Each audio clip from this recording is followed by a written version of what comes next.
हाँ जी राजी, next topic आप डिस्कस कर रहे हैं communication between web browser and web server. आप डिस्कस किया वैब सर्वर की होंगे तो वैब ब्राउज़र होंगे और इन्होंने कम्यूनीकेशन किस तरह होंगे। ठीक है, जो अपना वैब ब्राउज़र होंगे, ठीक है, एक क्लाइंट होगा क्योंकि वैब ब्राउज़र ने की करना, रिक्वेस्ट करनी है कि सानू आ वाली स्पैसीफिक वैबसाइट चाहिए है। ठीक है, वो रिक्वेस्ट सेंड करूँगा, ठीक है, मैसेज के फॉर्म दे विच। ठीक है, उस तो बाद जिहड़ा अपना होगा सर्वर, ठीक है, वैब सर्वर के ऊपर वैब पेजेस स्टोर्ड होंगे। ठीक है, तो जिहड़ा भी सर्वर ब्राउज़र ने रिक्वेस्ट किया होगा तो सर्वर की करूँगा, वो वाले पेजेस नू रिटर्न करूँगा। रिटर्न HTML पेज जो रिक्वेस्ट किए हुए ने क्लाइंट ने। ठीक है, तो यही की है किस तरह कम्यूनीकेशन होंदी है वैब ब्राउज़र ते वैब सर्वर दे विच। ठीक है, अगर कोई पेज सर्वर के उपर फाउंड नहीं होंदा, सपोज, ठीक है, कोई वैबसाइट या कोई पेज फाउंड नहीं होया, तो की है HTTP रिस्पॉन्स आऊगा अपने को। केड़ा रिस्पॉन्स आऊगा? एरर 404 नॉट फाउंड, कि ये वाला पेज नॉट फाउंड है। ठीक है, तो आपां स्क्रीन के उपर ये वाला मैसेज शो हो जाएगा। ठीक है, तो बस डायरैक्टली आपां की करांगे, आपां जो आपां URL डिस्कस किया, जिवें आपां कोई वैबसाइट खोलनी है आपां URL फिल करांगे। ठीक है, URL एड्रैस फिल किया, ठीक है, वो एड्रैस रिक्वेस्ट करूँगा सर्वर वो रिक्वेस्ट URL फाइंड करूँगा, तो वो पेज की है, वो वैबसाइट की है, अपने क्लाइंट नू रिटर्न कर दूँगा। ठीक है राजे, तो लैंग्वेज जो वैब ब्राउज़र यूज़ करता है, ठीक है, वो केड़ी हैगी है? HTTP hyper text transfer protocol. ठीक है, तो HTTP लैंग्वेज यूज़ होंदी है क्लाइंट ते सर्वर दे विचकार कम्यूनीकेशन दे। ठीक है राजे, अलग अलग क्लाइंट साइड टेक्नोलॉजीज यूज़ होंदियां जिवें कि जावा स्क्रिप्ट, ठीक है, DTHML, तो इन्हां सारे नाल की है अलग अलग क्लाइंट साइड टेक्नोलॉजीज यूज़ होंदियां जिहदे ते की कुछ कंपूटेशनस आपां ब्राउज़र ते ही कर सकते हैं। ठीक है, मीनस HTML नालों एडवांस्ड कुछ ने जावा स्क्रिप्ट।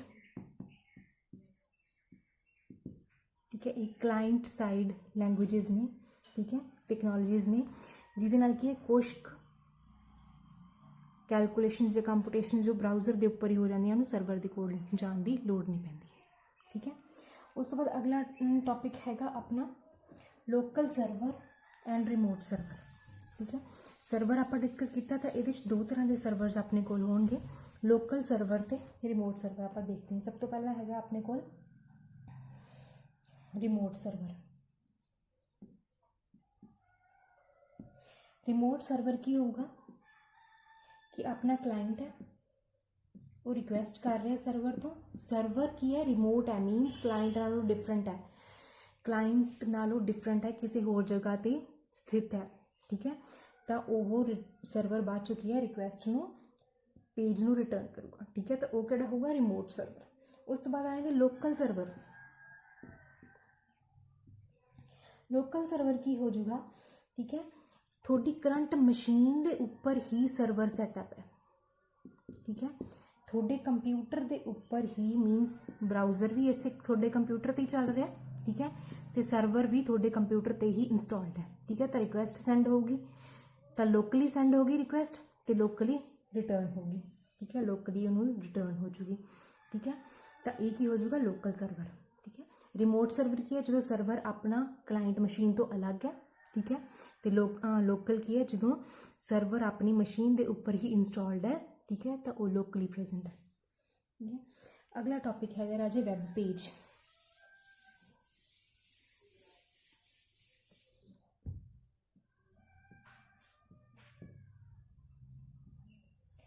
वैब पेज की है राजे, वैब पेज की होंदा है, एक डॉक्यूमेंट होंदा है। ठीक है, जो वर्ल्ड वाइड वैब के उपर प्रेजेंट होंदा। ठीक है, तो इस डॉक्यूमेंट दे विच कुछ भी हो सकता है, टैक्सट हो सकता है, ग्राफिक्स हो सकती हैं, इमेजेस हो सकते हैं।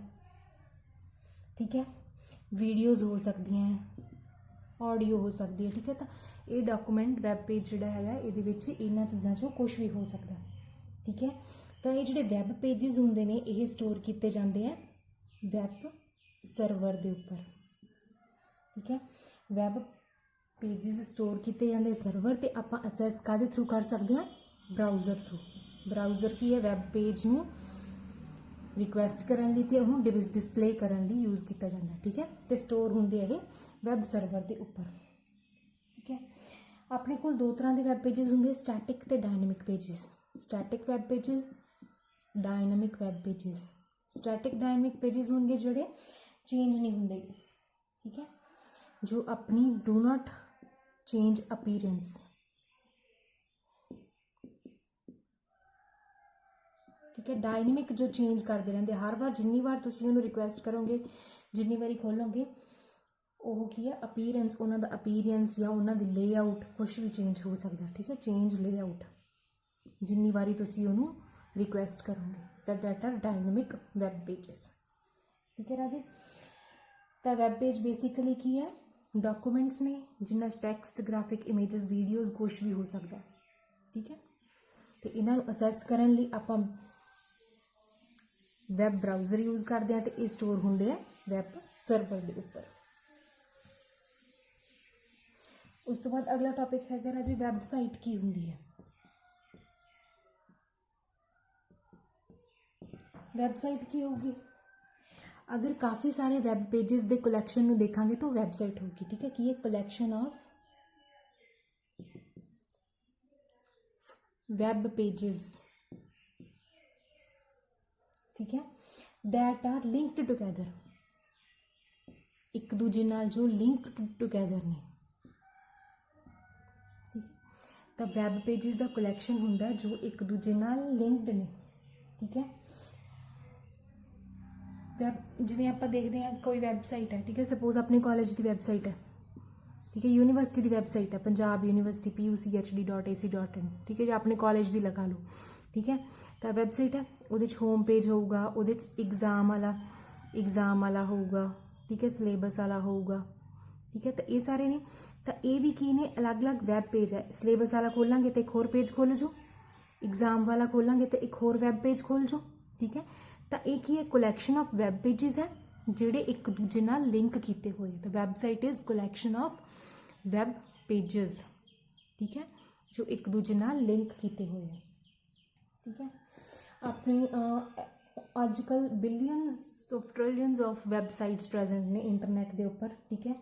ਅਲੱਗ-ਅਲੱਗ ਤਰ੍ਹਾਂ ਦੀਆਂ ਵੈਬਸਾਈਟਸ ਹੋ ਸਕਦੀਆਂ, ਪਰਸਨਲ ਵੈਬਸਾਈਟਸ ਹੋ ਸਕਦੀਆਂ ਜੋ ਪਰਸਨਲ ਕੰਮ ਲਈ ਯੂਜ਼ ਕਰਦੇ ਹੋ ਤੁਸੀਂ, ਠੀਕ ਹੈ। ਕਮਰਸ਼ੀਅਲ ਵੈਬਸਾਈਟਸ, ਕਮਰਸ਼ੀਅਲ ਜੋ ਕਮਰਸ ਪਰਪਸ ਲਈ, ਬਿਜ਼ਨਸ ਪਰਪਸ ਲਈ, ਈ ਕਮਰਸ ਲਈ ਯੂਜ਼ ਹੁੰਦੀਆਂ, ਠੀਕ ਹੈ, ਉਹ ਕਮਰਸ਼ੀਅਲ ਵੈਬਸਾਈਟਸ ਹੋਣਗੀਆਂ, ਠੀਕ ਹੈ। ਗਵਰਨਮੈਂਟ ਵੈਬਸਾਈਟਸ ਹੋ ਸਕਦੀਆਂ, ਠੀਕ ਹੈ, ਜੋ ਗਵਰਨਮੈਂਟ ਆਪਣੇ ਕੰਮ ਲਈ ਯੂਜ਼ ਕਰਦੀ ਹੈ, ਠੀਕ ਹੈ। ਤਾਂ ਗਵਰਨਮੈਂਟ ਵੈਬਸਾਈਟਸ ਹੋ ਸਕਦੀਆਂ, ਨਾਨ ਪ੍ਰੋਫਿਟ ਆਰਗੇਨਾਈਜੇਸ਼ਨ ਦੀਆਂ ਵੈਬਸਾਈਟਸ ਹੋ ਸਕਦੀਆਂ, ਕਿੰਨੀ ਤਰ੍ਹਾਂ ਦੀਆਂ ਵੈਬਸਾਈਟਸ ਅਵੇਲੇਬਲ ਹੋ ਸਕਦੀਆਂ ਨੇ, ਠੀਕ ਹੈ। ਹਰ ਇੱਕ ਵੈਬਸਾਈਟ ਦੇ ਵਿੱਚ ਕੀ ਇੱਕ ਹੋਊਗਾ? ਹੋਮ ਪੇਜ, ਠੀਕ ਹੈ। ਜਿਵੇਂ ਆਪਣੀ PUCHD ਹੈ, ਠੀਕ ਹੈ, ਯੂਨੀਵਰਸਿਟੀ ਦਾ ਕੀ ਹੈ? ਹੋਮ ਪੇਜ ਹੋਊਗਾ ਜਿੱਥੇ ਸਾਰਾ ਬਾਕੀ ਪੇजेस ਲਿੰਕਡ ਹੋਣਗੇ, ਠੀਕ ਹੈ। ਜਦੋਂ ਆਪਾਂ ਕੋਈ ਵੀ ਵੈਬਸਾਈਟ ਖੋਲ੍ਹਾਂਗੇ ਤਾਂ ਡਾਇਰੈਕਟਲੀ ਪਹਿਲਾਂ ਕਿੱਥੇ ਜਾਊਗੀ? ਹੋਮ ਪੇਜ ਦੇ ਉੱਪਰ ਜਾਊਗੀ, ਠੀਕ ਹੈ। ਤਾਂ ਹੋਮ ਪੇਜ ਦੇ ਉੱਪਰ ਅਗਰ ਤੁਸੀਂ ਲਿੰਕਸ ਦੇ ਉੱਪਰ ਕਲਿੱਕ ਕਰੋਗੇ ਤਾਂ ਉਹ ਕਿਸੇ ਹੋਰ ਪੇजेस ਨਾਲ ਲਿੰਕ ਕਰਕੇ ਹੋਰ ਪੇजेस ਖੁੱਲ੍ਹ ਜਾਣਗੇ, ਠੀਕ ਹੈ। ਮੀਨਸ ਹੋਮ ਪੇਜ ਜਿਹੜਾ ਮੇਨ ਪੇਜ ਹੈ, ਮੇਨ ਪੇਜ ਦੇ ਉੱਪਰ ਲਿੰਕਸ ਅਵੇਲੇਬਲ ਹੋਣਗੇ ਜਿਨ੍ਹਾਂ ਨਾਲ ਤੁਸੀਂ ਬਾਕੀ ਪਾਰਟ, ਵੈਬਸਾਈਟ ਦੇ ਬਾਕੀ ਪਾਰਟਸ ਨਾਲ ਕੀ ਹੈ? ਲਿੰਕ ਕਰ ਸਕਦੇ ਹੋ, ਠੀਕ ਹੈ। ਉਸੇ ਤਰ੍ਹਾਂ ਹੀ ਰਾਜੇ ਆਪਣੀ ਵੈਬਸਾਈਟ ਵੀ ਦੋ ਤਰ੍ਹਾਂ ਦੀ ਹੋ ਸਕਦੀ ਹੈ, ਸਟੈਟਿਕ ਤੇ ਡਾਇਨਾਮਿਕ।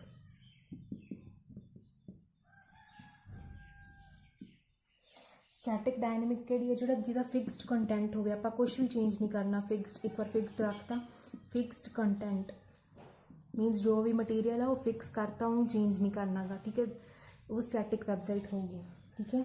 ਸਟੈਟਿਕ ਵੈਬਸਾਈਟ ਉਹ ਫਿਕਸ ਹੈ, ਉਹਨੂੰ ਕੋਈ ਚੇਂਜਸ ਨਹੀਂ ਕਰਨੇ, ਤਾਂ ਇਹ ਕੀ ਹੋਊਗਾ? ਈਜ਼ੀ ਟੂ ਡਿਜ਼ਾਈਨ ਹੋਊਗੀ, ਠੀਕ ਹੈ, ਲੋ ਕਾਸਟ ਲੱਗੂਗੀ, ਠੀਕ ਹੈ, ਅਤੇ ਉਸ ਤੋਂ ਬਾਅਦ ਈਜ਼ੀਲੀ ਕੰਟਰੋਲ ਹੋ ਸਕਦੀ ਹੈ, ਠੀਕ ਹੈ। अलग तो कोई स्पैशल सॉफ्टवेयर नहीं चाहिए, डायरैक्टली कल्ले HTML नाल ही डिज़ाइन हो सकती है ये, ठीक है। बहुत ज़्यादा कोडिंग की जरूरत नहीं अगर तुम स्टैटिक वैबसाइट डिज़ाइन करनी है तो। फिर है स्टैटिक जिहदे फिक्सड कंटेंट हो, कोई चेंजेस नहीं, ठीक है। डायनेमिक वैब पेजिस की है, वैब जिहदे वैब पेजिस होन जिहड़े डायनेमिक होन, मतलब जिहड़े वैब पेजिस की है अपना कंटेंट चेंज कर सकन, चेंज कंटेंट, ठीक है। हर बार जो आप लोड करते हैं चेंज कंटेंट, ठीक है। जिवें कोई वैबसाइट है, ठीक है, वो एक नोटिस नाम का कॉलम है, मीनस आप खोलांगे, अज खोलिया वो 2 नोटिस है, कल नूं खोलांगे 4 नोटिस आ गए, तो यही डेली अपडेट हो रही है, ठीक है। तो ये की है डायनेमिक वैबसाइट होगी, ठीक है। डायनेमिक वैबसाइट की है, ये थोड़ी कोडिंग वगैरह ज़्यादा चाहिए होगी, तो फिक्सड है, ठीक है, ये ईजी सी, तो ये थोड़ी जी की है डिफिकल्ट होगी, इनू डिज़ाइन करना डिफिकल्ट होगा, ठीक है। ये फिर की है PHP जावा PHP, ठीक है, ASP, ठीक है, इस तरह की टैक्नोलॉजीज़ चाहिए होंगे, स्क्रिप्टिंग टूल्स चाहिए होंगे डायनेमिक वैबसाइट्स नू डिज़ाइन करने दी, ठीक है राजे। तो ये की है कॉम्पलैक्स होंगियां ये, ठीक है, तो ये डाटाबेस कनैक्टिविटी भी होगी,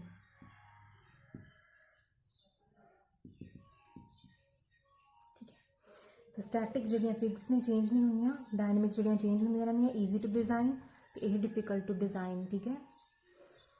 तो ये सी वैबसाइट्स का।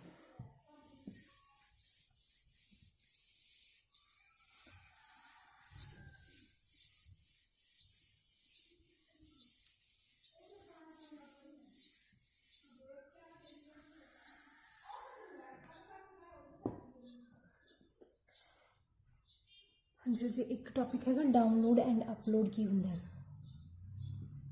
डाउनलोड एक चीज़ होंगी है, अपलोड। डाउनलोड की होंगे है रिसीविंग डाटा फ्रॉम नेट, ठीक है। इंटरनेट के अगर उपरों अगर आप डाटा रिसीव कर रहे हैं तो डाटा डाउनलोड कर रहे हैं, ठीक है।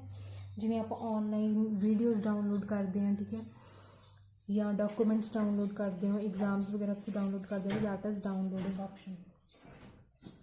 नेक्स्ट अगर इज अपलोडिंग, अपलोडिंग की होंगे, ठीक है, डाटा तुसी अपने कंप्यूटर तो इंटरनेट उपर सेंड कर रहे हो, तो दैट मीनस अपलोड, ठीक है। डाउनलोड इंटरनेट तो अपने कंप्यूटर सिस्टम च लै रहे हो, कंप्यूटर तो इंटरनेट दे रहे हो, तो दैट विल बी अपलोड होगा, ठीक है। जिस तरह आप की है अपनिया फोटोज़ अपलोड करते हैं सोशल मीडिया पे, ठीक है, मेल सेंड करते हैं, ईमेल जो कोई डाटा अटैच करके सेंड करते हैं, ठीक है, कोई भी वीडियो अपलोड करते हैं, तो दैट विल बी अपलोडिंग, ठीक है। Uploading speed will be much slower then downloading, मतलब अपलोड की स्पीड बहुत ज़्यादा स्लो होगी डाउनलोडिंग वाला, ठीक है। अगला टॉपिक है इंटरनेट ते एक्सट्रानेट।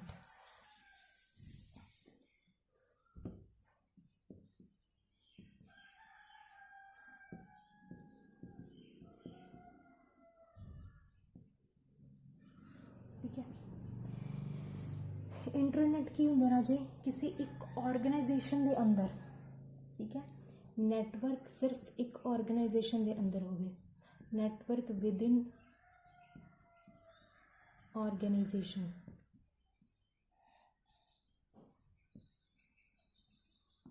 उन्होंने की कहांगे आप इंट्रानेट कहांगे, ठीक है। जिवें किसी एक स्पैसीफिक कंपनी दे विच उन्हां दा स्पैसीफिक इंटरनेट हैगा, ठीक है, वो सिर्फ उही बंदे लॉग इन कर सकते जिन्हां कोल ID पासवर्ड होगा, ठीक है। ID ते पासवर्ड जिन्हां कोल होगा वो बंदे सिर्फ उस इंटरनेट के अंदर की है लॉग इन कर सकते हैं, ठीक है। जिवें अंपलॉयज़ किसी कंपनी के तो उन्होंने सारिਆਂ ਨੂੰ की है इंटरनेट के राही की है एक सिंगल मैसेज भेज सकते हैं, ठीक है। तो ये बैटर कम्यूनीकेशन होंदा एक ऑर्गेनाइजेशन के अंदर, ठीक है। तो हर एक कंप्यूटर जो उस इंटरनेट के अंदर है वो स्पैसीफिक IP एड्रैस के नाल देखा जाऊगा, हर एक का IP एड्रैस की है अलग होगा, ठीक है। बस ये की प्रॉब्लम की आती सिक्योरिटी इशूज़ की आपां सिक्योरिटी आउटर तो सिक्योर रखना पऊगा अपना सिस्टम। ठीक है,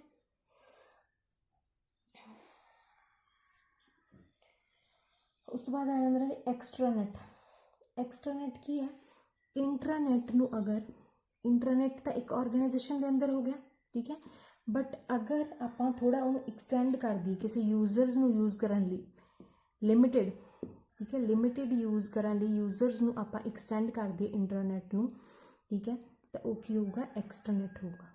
ठीक है, इन्हां कोल सारे पावर्स नहीं होंगे कस्टमर जो कंपनी के इंप्लॉयज़ कोल हैगे आ, ठीक है, बट वो लिमिटेड एक्सैस कर सकते उन्होंने कोल की लिमिटेड कि इन्ना एक्सैस वो कर सकते हैं यूजर्स ताकि कंपनी अपने यूजर्स नाल ईजिली डील कर सके। ठीक है, तो वो की होगा एक्सट्रानैट होगा। ठीक है, कंपनी के इंटरनैट नू ही एक्सटेंड करके किया होया तो उन्होंने आपां एक्सट्रानैट कहांगे, कुछ स्पैसीफिक यूजर्स नू, ठीक है, तो लिमिटेड एक्सैस दिता होया।